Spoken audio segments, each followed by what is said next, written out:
Hello everyone, welcome again to online session of Manolaw classes. I am Dr. Dinesh Kumar and I will discuss today's The Hindu News Analysis. Today is 27th August 2024. So now we come to the important news, and the first news is Amit Shah announces 5 new districts for Ladakh.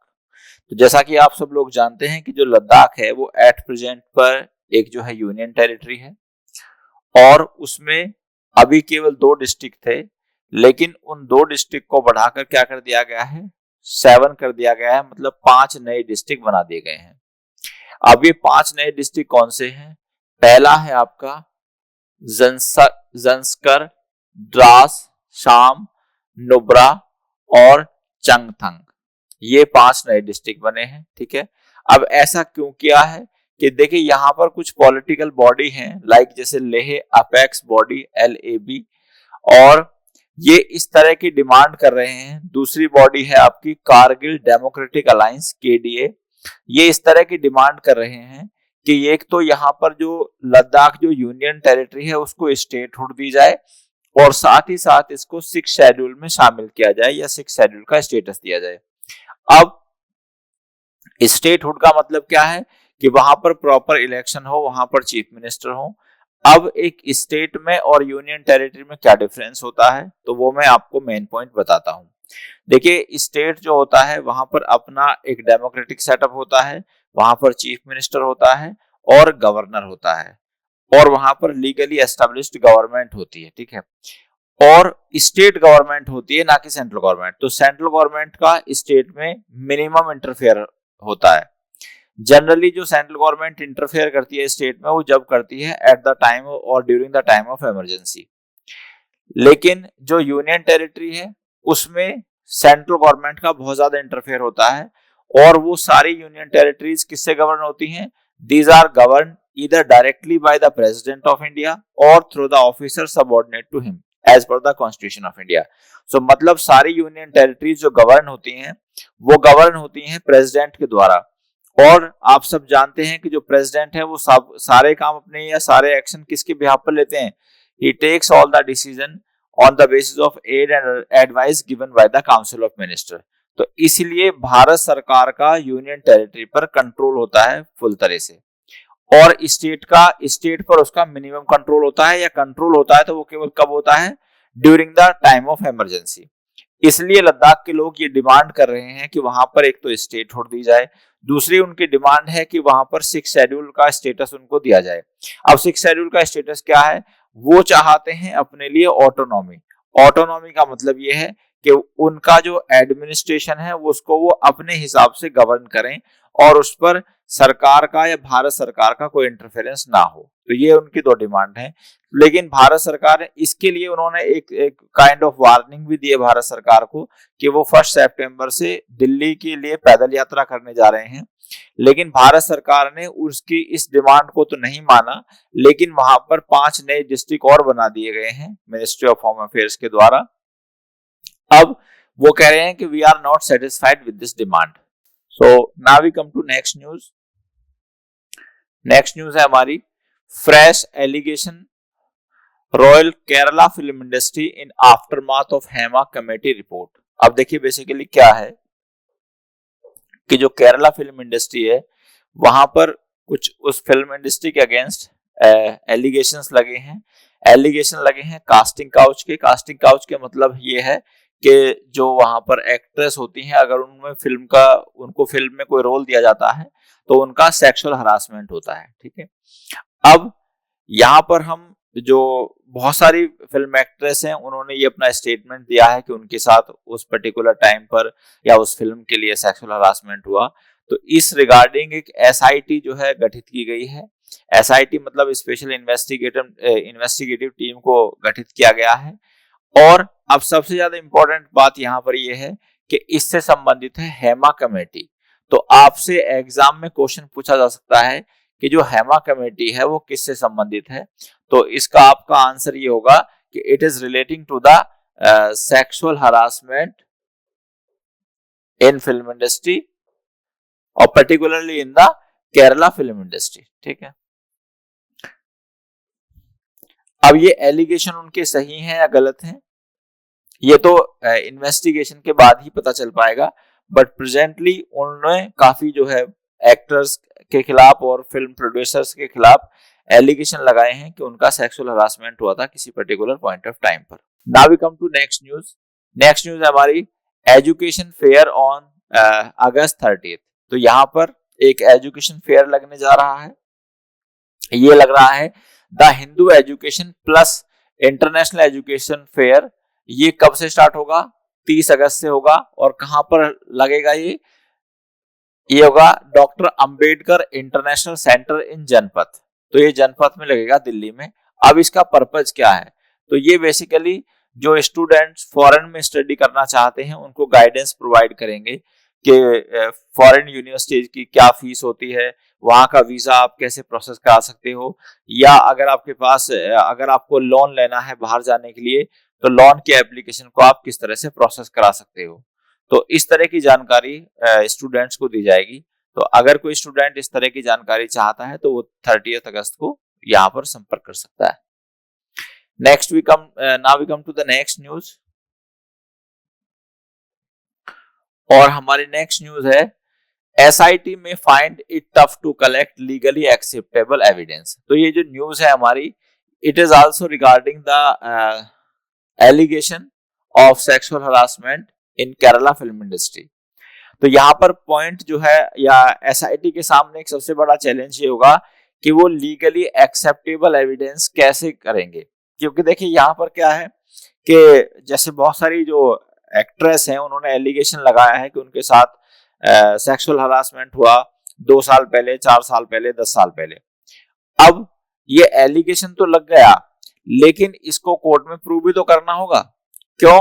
कि देखिए यहाँ पर ये एक criminal case है। अब मैं थोड़ा सा इसका एक टेक्निकल एस्पेक्ट आपको बताता हूँ कि जो रेप है ये एक क्रिमिनल ऑफेंस है, और क्रिमिनल ऑफेंस में किसी भी एक्यूज पर्सन का डाउट बियॉन्ड रीजनेबल, किसी भी एक्यूज पर्सन का गिल्ट जो है वो बियॉन्ड रीजनेबल डाउट प्रूव करना होता है, बियॉन्ड रीजनेबल डाउट प्रूव करना होता है। ठीक है। हालांकि यहाँ पर जो हमारा भारतीय इंडियन एविडेंस एक्ट था उसका सेक्शन 140 ने ये कहता था कि अगर कोई फीमेल ये एलिगेशन लगाती है कि उसके खिलाफ सेक्सुअल ऑफेंस हुआ है या सेक्सुअल इंटरकोर्स हुआ है, तो कोर्ट ये प्रिज्यूम करेगा कि उसके साथ सेक्सुअल इंटरकोर्स हुआ है, और बर्डन ऑफ प्रूफ जो हो किस पर होगा? वो उस एक्यूज्ड पर्सन पर होगा कि उसके साथ या उसने सेक्सुअल इंटरकोर्स नहीं किया, या जो उसने सेक्सुअल इंटरकोर्स किया it was with the consent of that particular lady. ठीक है। दूसरा यहाँ पर चैलेंज ये आएगा कि यहाँ पर इस तरह के जो एलिगेशन जो फीमेल्स ने लगाए हैं उनकी एविडेंस किस तरह से कलेक्ट की जाएंगी। दूसरा पॉइंट ये है कि यहाँ पर ये जो कंसर्न पर्सन है या जो कल्प्रिट्स हैं उनके खिलाफ फॉर्मल कंप्लेंट दर्ज नहीं की गई है। तो दूसरा चैलेंज ये आएगा कि आप किसी पर्सन के खिलाफ जब तक फॉर्मल कंप्लेंट या FIR रजिस्टर नहीं होती तब तक ना तो आप इन्वेस्टिगेशन स्टार्ट कर सकते हैं और ना ही उस पर्सन को अरेस्ट कर सकते हैं। So these are some challenges in this regard. Now we come to next, crime health worker safety and a self examination. अब देखिए यहाँ पर क्या है कि जैसे आप देखते हो कि हमारे देश में जो फीमेल के अगेंस्ट बहुत सारे ऑफेंसेस होते हैं, और जिसमें से एक रेप भी है। अभी पहले बसंत विहार गैंग रेप कांड हुआ, फिर कठुआ गैंग रेप कांड हुआ, ऐसे बहुत सारे रेप कांड्स हुए हैं फीमेल के अगेंस्ट, और अभी रिसेंटली जो है कोलकाता में हुआ है। अब पॉइंट ये है कि देखिए जो कल्प्रिट ऑफेंस करते हैं उनको सजा मिलने में काफी लंबा समय लग जाता है, और लोगों में इस तरह के ऑफेंस करने का कोई डेटरेंस नहीं है। डेटरेंस का मतलब है कोई डर नहीं है। इवन आप बहुत सारे हमारे क्रिमिनल लॉज में अमेंडमेंट आए और जिसमें कि काफी पनिशमेंट जो है रेप के एक्यूज को दी जाती है, जिसमें कि अब वो लाइफ इंप्रिजनमेंट तक जा सकती है। दूसरी बात, एक पॉइंट में आपको क्लियर कर दूं कि हमारे देश में रेप के लिए फांसी का प्रोविजन नहीं है। ठीक है। दूसरी बात यह है कि लेकिन इतना सब कुछ होने के बावजूद भी हमारे देश में जो रेप की दुर्घटनाएं हैं वो कम नहीं हो रही हैं। ठीक है। अब यहाँ पर हम इस न्यूज में देखते हैं, The court has ordered the creation of a national task force to improve hospital safety through infrastructure, CCTV, security and night transport initiatives. अब देखिए ये क्या है कि जो ये यहाँ पर दुर्घटना हुई है वेस्ट बंगाल में, इसका ऑनरेबल सुप्रीम कोर्ट ने सो मोटो कॉग्निजेंस लिया। सो मोटो कॉग्निजेंस का मतलब है कि यहाँ पर किसी ने, कोई भी पर्सन, कोई भी पार्टी कोर्ट में अप्रोच नहीं किया, किसी भी पार्टी ने, बल्कि इस मुद्दे को ऑनरेबल सुप्रीम कोर्ट ने खुद ही उठाया, खुद ही रेज किया, खुद ही इसका संज्ञान लिया। और कोर्ट ने यह ऑर्डर दिया कि भाई जो हॉस्पिटल में काम करने वाले फीमेल डॉक्टर्स हैं उनकी सेफ्टी को एंश्योर किया जाए, और उसको एंश्योर करने के लिए क्या होना चाहिए, वहां का proper infrastructure, CCTV, security, night transport facility होनी चाहिए।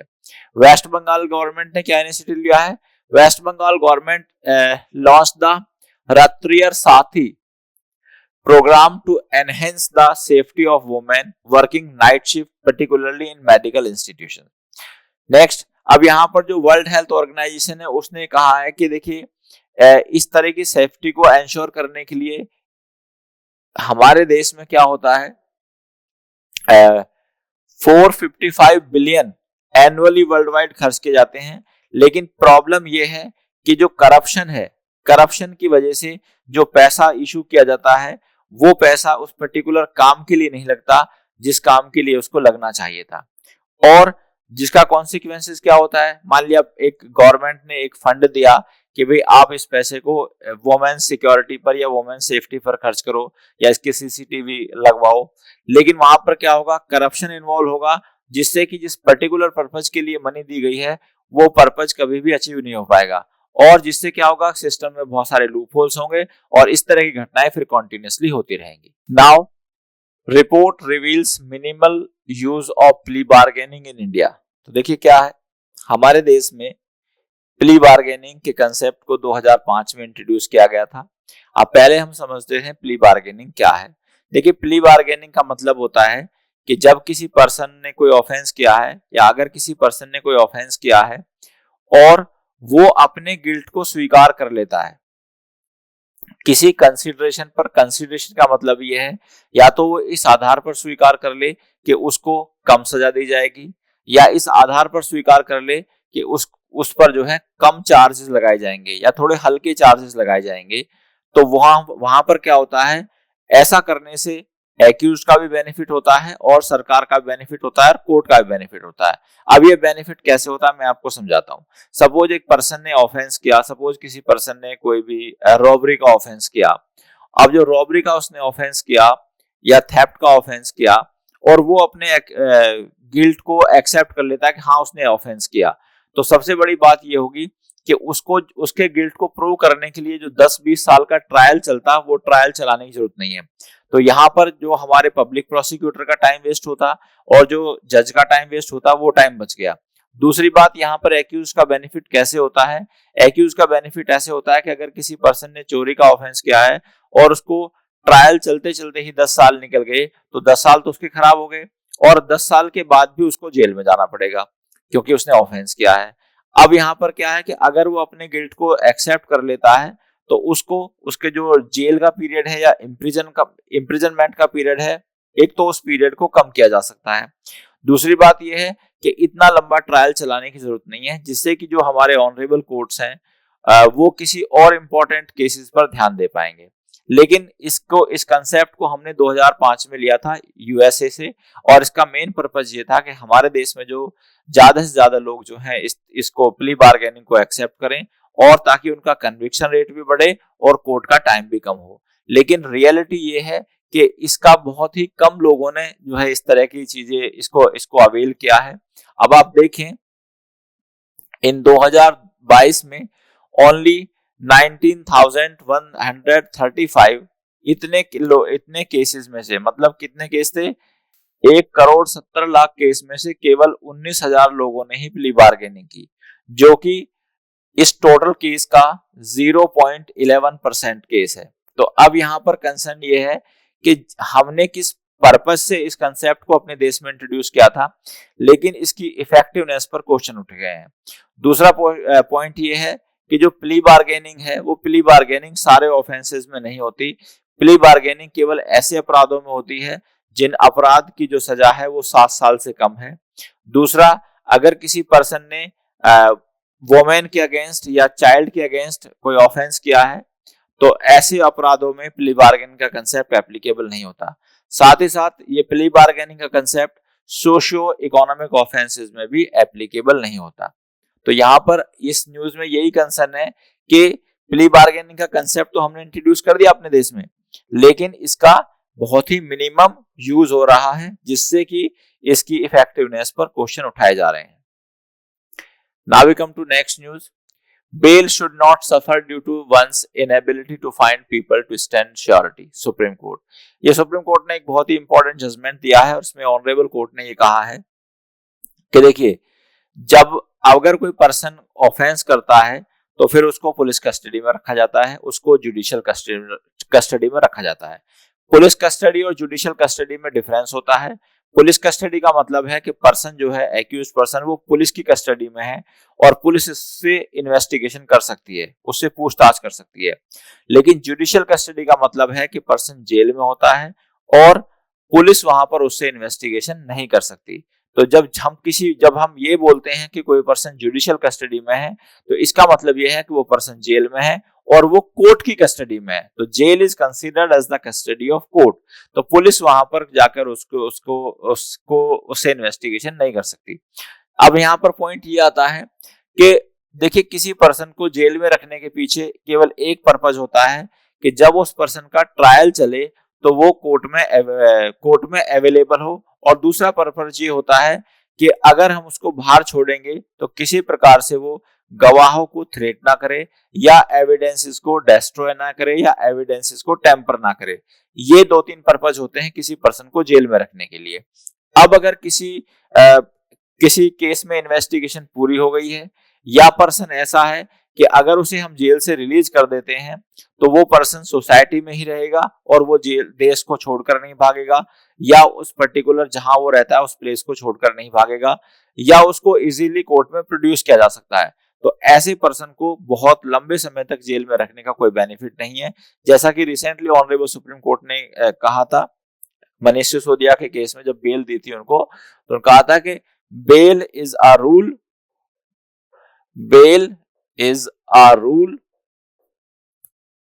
And jail is an exception. मतलब इसका यह है कि बेल हर केस में दी जानी चाहिए और जेल कम दी जानी चाहिए। तो मतलब ऐसा नहीं है कि किसी पर्सन ने ऑफेंस कर दिया है तो उसको बेल ही नहीं मिलेगी। अब यहां पर एक दूसरा पॉइंट ये आया है कि जब हम किसी पर्सन को कोर्ट बेल देते हैं तो कोर्ट जो है सिक्योरिटी रिक्वायर करते हैं या श्योरिटी रिक्वायर करते हैं। अब श्योरिटी का मतलब ये है कि कोई पर्सन आके ये बोले कि हाँ जी, जिस कंडीशन पर आपने इस पर्सन को छोड़ा है ये उन कंडीशन का वायलेशन नहीं करेगा, और अगर ये कोर्ट में नहीं आता तो मैं इसकी जमानत देता हूं कि मैं इसको कोर्ट में लाके दूंगा।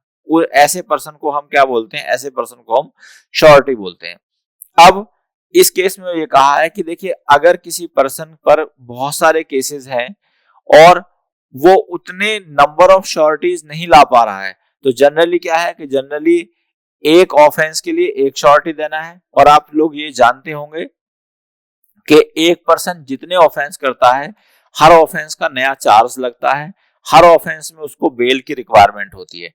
फॉर एग्जांपल, अगर एक पर्सन ने 10 ऑफेंस करे तो उस पर 10 चार्ज लगेंगे और 10 के 10 चार्ज में उसको बेल मिलना जरूरी है। अब अगर किसी पर्सन ने चोरी का ऑफेंस भी किया और रॉबरी का ऑफेंस भी किया और उसने डकैती का ऑफेंस भी किया, तो यहां पर उसने 3 ऑफेंस किए, तीनों में उसको बेल मिलना जरूरी है। अब अगर उसको चोरी में बेल मिल गई और रॉबरी या डकैती में बेल नहीं मिली तो वो पर्सन क्या है? वो पर्सन जेल में ही रहेगा। तो अब इस केस में ऑनरेबल कोर्ट ने ये कहा है कि देखिए, जब कोई पर्सन किसी पर्सन को केवल इस आधार पर उसकी बेल को डिनाई ना किया जाए कि उसके पास श्योरिटी नहीं है। ठीक है, क्यों? क्योंकि अगर किसी पर्सन को केवल इस आधार पर बेल डिनाई की जाती है कि उसके पास देने के लिए श्योरिटी नहीं है, तो ये उसके आर्टिकल 21 का वायलेशन होगा। क्योंकि आर्टिकल 21 हमें 2 फंडामेंटल राइट देता है। पहला राइट है हमारा राइट टू लाइफ और दूसरा है राइट टू पर्सनल लिबर्टी। अब अगर किसी पर्सन को आप जेल में डिटेन करके रखते हैं तो उसका राइट टू पर्सनल लिबर्टी का वायलेशन होता है। तो ऑनरेबल सुप्रीम कोर्ट ने इस बात पर एम्फेसाइज किया है। Now mister Modi Biden discuss Ukraine situation crisis in Bangladesh. तो जैसा कि आप सब लोग जानते हैं हमारे प्रधानमंत्री श्री नरेंद्र मोदी जी ने रिसेंटली विजिट किया है यूक्रेन में, और अब वो यूक्रेन से वापस आ गए हैं। तो उन्होंने बात की जो बाइडेन से, और दोनों देश जो दोनों नेताओं ने यूक्रेन में शांति के लिए और बांग्लादेश में शांति के लिए डिस्कस किया, और बांग्लादेश में जो हिंदुओं के खिलाफ जो हिंसा हो रही है वहां पर उस पर चर्चा की है। भारत ने ये कहा कि हम ये चाहते हैं कि हमारे जो नेबरिंग कंट्रीज हैं वहां पर शांति बनी रहे। Education ministry defines literacy full literacy in push for adult literacy. तो देखिए, जो अब हमारे देश में नीव एजुकेशन पॉलिसी लागू हो गई है, नीव एजुकेशन पॉलिसी, और ये नई एजुकेशन पॉलिसी क्या कहती है, इसमें एजुकेशन मिनिस्ट्री ने लिटरेसी को डिफाइन किया है और फुल लिटरेसी को डिफाइन किया है। तो क्या है, literacy is defined as ability to read, write, compute with comprehension, identify, understand, interpret and create along with critical life skills such as digital and financial literacy। तो देखिए, बेसिकली लिटरेसी का मतलब ये है कि जो पर्सन किसी उसको लेटर को या वर्ड्स को या सेंटेंसेस को पढ़ सकता है, उनको समझ सकता है, उनको इंटरप्रेट कर सकता है, तो ऐसे पर्सन को हम लिटरेट मानते हैं। दूसरा क्या है, full literacy is achieved when a state और यूनियन टेरिटरी अटेन 95% लिटरेसी। तो अब अगर किसी स्टेट में वहां के 95% लोग किसी सेंटेंस को पढ़ सकते हैं, बोल सकते हैं, लिख सकते हैं, उसको इंटरप्रेट कर सकते हैं, उसके मीनिंग को समझ सकते हैं, तो वहां पर ऐसा माना जाता है कि वहां पर 95% जो है वो लिटरेट लोग रहते हैं। In non literate person is considered literate under NILP after passing the foundational literacy and numeracy assessment test। देखिए, अगर कोई पर्सन इलिटरेट है या लिटरेट नहीं है और वो इस टेस्ट को पास कर देता है, कौन सा टेस्ट है, टेस्ट का नाम है foundational literacy and numeracy assessment test, तो उस पर्सन को क्या मान लिया जाता है, उस पर्सन को ऐसा मान लिया जाता है कि वो पर्सन अब लिटरेट है। अब यहां पर देखो, 2023 में 39.94 lakh learner appeared for FL NAT test, जिसमें से 36.17 को ही सर्टिफिकेट दिया गया कि वो लिटरेट है, यानी कि 39 लाख में से केवल 36 लाख लोग ही इस टेस्ट को पास कर पाए। अब यहां पर देखो कि इसका मिनिस्ट्री ने इस काम के लिए 160 करोड़ रुपए एलोकेट किए हैं, ताकि ज्यादा से ज्यादा लोगों को क्या कर दिया जाए, ज्यादा से ज्यादा लोगों को लिटरेट बना दिया जाए। Now we come to next news, India should extradite Hasina BNP leader. तो ये मिस्टर मिर्जा फखरुल इस्लाम है और ये जनरल सेक्रेटरी हैं बांग्लादेश नेशनल पार्टी BNP के, और इनकी डिमांड ये है कि जो शेख हसीना भारत में शरण लिए हुए हैं उसको भारत को एक्स्ट्राडाइट करना चाहिए। एक्स्ट्राडाइट का मतलब ये है कि भारत को शेख हसीना को बांग्लादेश भेज देना चाहिए और उसको किसी प्रकार की कोई यहाँ पर प्रोटेक्शन नहीं दी जानी चाहिए। ठीक है, as per this mister Mirza Fakhrul Islam, इनके अनुसार जो शेख हसीना है उन्होंने बहुत सारे ऑफेंसेस किए हैं, कहां पर, बांग्लादेश में, और उनको उनके ऑफेंसेस की सजा मिलनी चाहिए। ठीक है, अब हमारा यहाँ पर मेन पर्पस ये है हम एक्स्ट्राडिशन को समझें। तो जो एक्स्ट्राडिशन है ये एक इंटरनेशनल लॉ का कंसेप्ट होता है, इंटरनेशनल लॉ का कंसेप्ट होता है, और इसका मतलब ये है कि किसी भी अपराधी के लिए संसार में कोई सेफ हेवन या कोई सेफ प्लेस नहीं होना चाहिए। इसका पर्पज ये है कि देखिए, अगर कोई अपराधी एक स्टेट में या एक देश में अपराध करके किसी दूसरे देश में चला जाता है तो दूसरे देश की ड्यूटी है कि वो उस अपराधी को उस देश को दे जहां पर कि उसने ऑफेंस किया है, ताकि उसको सजा मिल सके। अब एक्स्ट्राडिशन एक ट्रीटी होती है और ये दो देशों के बीच में या बहुत सारे देशों के बीच में हो सकती है। जनरल रूल ये होता है कि जिन देशों के बीच में एक्स्ट्राडिशन ट्रीटी है वो देश ही एक दूसरे के अपराधी को वापस करने के लिए लीगली बाउंड होते हैं, ठीक है। और अगर किसी देश के साथ एक्स्ट्राडिशन ट्रीटी नहीं है तो वो देश लीगली बाउंड नहीं है उस देश के अपराधी को वापस करने के लिए। लेकिन प्रैक्टिकल सिचुएशन में ऐसा देखा गया है कि अगर किसी देश के साथ एक एक्स्ट्राडिशन ट्रीटी भी होती है तब भी वो उस ट्रीटी का पालन नहीं करते, क्योंकि इंटरनेशनल लॉ को कंपैरेटिवली थोड़ा वीक लॉ माना जाता है। और अगर वो नहीं देते तो इसके लिए हम उस बात को कोई लीगली चैलेंज नहीं कर पाते। लेकिन कई बार ऐसा भी होता है कि अगर किसी देश के साथ एक्स्ट्राडिशन ट्रीटी नहीं है तब भी वो देश किसको, अपराधी को वापस कर देता है। जैसे अगर हम देखें, अबू सलेम को पुर्तगाल ने हमें वापस किया था, and at that point of time we did not have extradition treaty with पुर्तगाल। दूसरा एग्जांपल ये है कि हमारी यूके के साथ एक्स्ट्राडिशन ट्रीटी है, लेकिन यूके में हमारे बहुत सारे अपराधी हैं, लेकिन अभी हम उनको वापस नहीं ला पाए हैं। So dear students, I have discussed all the important news of today's newspaper. I will come again with more such news. Till then, thank you very much. Goodbye.